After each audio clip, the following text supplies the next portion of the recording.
पर हमारे घर में चोरी हो जाता है और चोरी करने वाला कोई नहीं बल्कि हमारे घर में ही छिपा हुआ था। तो अक्टूबर का महीना चल रहा था और मेला का सीज़न था।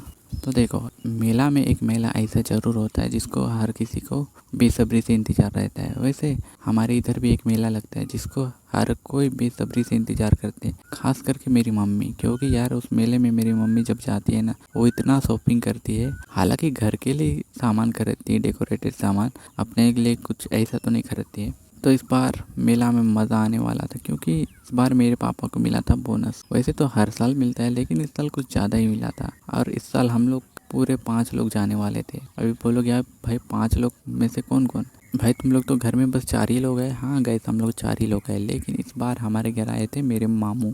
अब मेरे मामू आए थे तो उसको भी तो लेके जाना पड़ेगा ना। तो हुए ना हम लोग 5, तो हम लोग रेडी हो जाते हैं मेला जाने के लिए। और कुछ देर बाद मेला पहुंच भी जाते हैं और मेला पहुंचते ही हम देखते हैं बहुत ज़्यादा क्राउड। और मुझे तो पहले ही पता चल गया था कि आज बहुत ही मज़ा आने वाला है। तो फिर मैं वहाँ पे सबसे पहले शुरुआत ही एग रोल से करता हूँ, क्योंकि यार एग रोल मेला का इतना मज़ा आता है ना खाने में। बाज़ार का और मेले का एग रोल में बहुत ज़मीन आसमान का फ़र्क है। तो मैं एग रोल खाते खाते इतना ज़्यादा खाता हूँ, खाते खाते 1 घंटा हो जाता है और घूमते घूमते भी 1 घंटा हो जाता है। जब मज़ा आता है तो टाइम का कुछ पता ही नहीं चलता है। फिर अचानक मेरे मामू कहते हैं मेरा तबीयत ठीक नहीं लग रहा है, मैं घर जाना चाहता हूँ। फिर मेरे पापा पूछते हैं क्या हो गया साले साहब? तो मेरे मामू कहते हैं मेरा सर दर्द कर रहा है और पेट भी, तो मैं घर जाना चाहता हूँ। तो मेरे पापा कहते हैं ठीक है चलो फिर मैं तुम्हें घर छोड़ देता हूँ। तो कहते देखो, हमारे घर से मेले का दूरी कम से कम 3 किलोमीटर का ही था, इतना ज़्यादा दूर तो नहीं था। तो मेरे पापा ही कहते हैं चलो फिर मैं छोड़ देता हूँ। तो फिर मेरे मामू कहते हैं कि अरे जीजा जी, इतना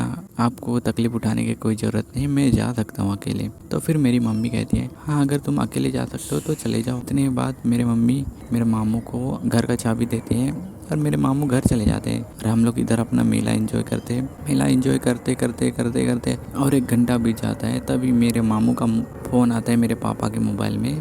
तो हम लोग भीड़ के कारण कुछ भी सुनाई नहीं दे रहा था, हमारा खुद का बात हमें एक दूसरे को नहीं सुनाई दे रहा था। तो फ़ोन का साउंड तो दूर की बात है, तो हम लोग फ़ोन नहीं उठा पाते हैं। तो वैसे ही हम घूमने लग जाते हैं, घूमते घूमते घूमते घूमते आधा घंटा हो जाता है। तभी मेरे पापा को क्या आइडिया आता है कि वो हमारा पूरे फैमिली का सेल्फी लेना चाहते थे। तो अपना फ़ोन निकालते हैं और वो अपना फ़ोन में देखते हैं कि वहाँ पे उनको कॉल आया था 20 मिस कॉल मेरे मामू का। तो फिर मेरे पापा मेरे मामू को मेरे मम्मी को बताते हैं और मेरी मम्मी तो डर ही जाती है, क्योंकि यार 20 मिस कॉल नॉर्मल तो नहीं होता है, हमें तो लगता है कि कुछ ना कुछ ज़रूर हुआ होगा। तो फिर मेरे पापा मेरे मामू को फ़ोन लगाते हैं और पूछते हैं साले साहब क्या हुआ? तो फिर मेरे मामू कहते हैं, तो फिर मेरे सारा कुछ बताते हैं। तो मेरी मम्मी को जिस बात का डर था वही चीज़ हो जाता है हमारे घर में। तो हम लोग फटाफट घर जाते हैं और घर जाते ही मैं क्या देखता हूँ भाई, हमारा घर का जितना सामान सारा कुछ बिखरा पड़ा हुआ है और साथ में मेरी मम्मी पापा का रूम का खिड़की भी टूटा हुआ है। तो फिर मेरी मम्मी को थोड़ा शक होता है, तो अब वो अपना लॉकर चेक करती है और लॉकर भी टूटा हुआ था और वहाँ से सारे पैसे भी गायब थे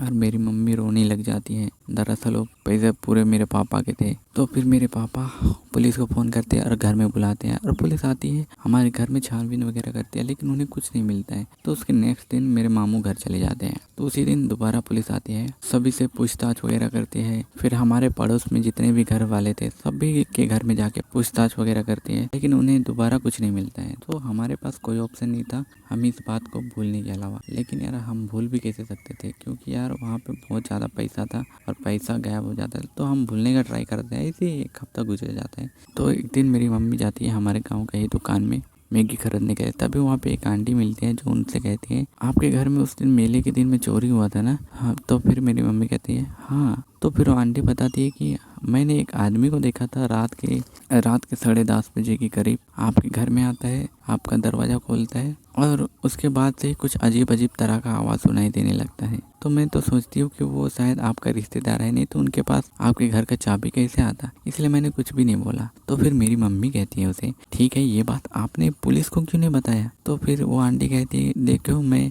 पुलिस के चक्कर में नहीं पड़ना चाहती थी, इसलिए मैंने कुछ भी नहीं बताया। तो फिर मेरी मम्मी घर आती है और मेरे पापा को सारा कुछ बताती है और मेरे पापा मम्मी दोनों चले जाते हैं अपने ससुराल। मेरे मम्मी का ससुराल नहीं, मेरे मम्मी का मायके, मेरे पापा का ससुराल हुआ ना। तो वहाँ जाके मेरे मामू को ढूंढते हैं। देखो गाइस, वो मेरा खुद का मामू नहीं था, बल्कि वो मेरे मम्मी के घर के बगल में एक घर है वहाँ का था। तो मेरा मामू ही हुआ, तो मैं उसे मामू ही बुलाता था। तो फिर मेरे मम्मी लोग उसे ढूंढने के लिए उनके घर जाते हैं, लेकिन वो घर में था ही नहीं। और गैस मेरे मामू का घर तो झोपड़ी का था, एकदम कच्चा मकान, लेकिन उनके घर में एक नया स्कूटी था जो कि फिलहाल ही खरीदा हुआ था। नया नहीं था बल्कि सेकेंड हैंड था, लेकिन दिखने में नया था। और मेरी मम्मी को तो इस बार पक्का शक हो गया था कि इन्हीं ने ही पैसा चुराया होगा। तो फिर मेरे मामू को घर में जाके ढूंढती है, तो मेरे मामू घर में थे ही नहीं। तो फिर बाहर जाके ढूंढती है, तो वो दूसरे गांव में मिलते हैं। तो उसको वहाँ से लाते हैं अपने घर में और सारा बात पूछते हैं। तो मेरे मामू इनकार कर देता है कि उसने चोरी नहीं किया। तो फिर मेरी मम्मी उसे एक थप्पड़ देती है और पूछती है, ठीक है तो तुम्हारे पास तो घर आने के लिए पैसा नहीं था, तो तुमने नया स्कूटी कैसे लिया? तो फिर मेरे मामू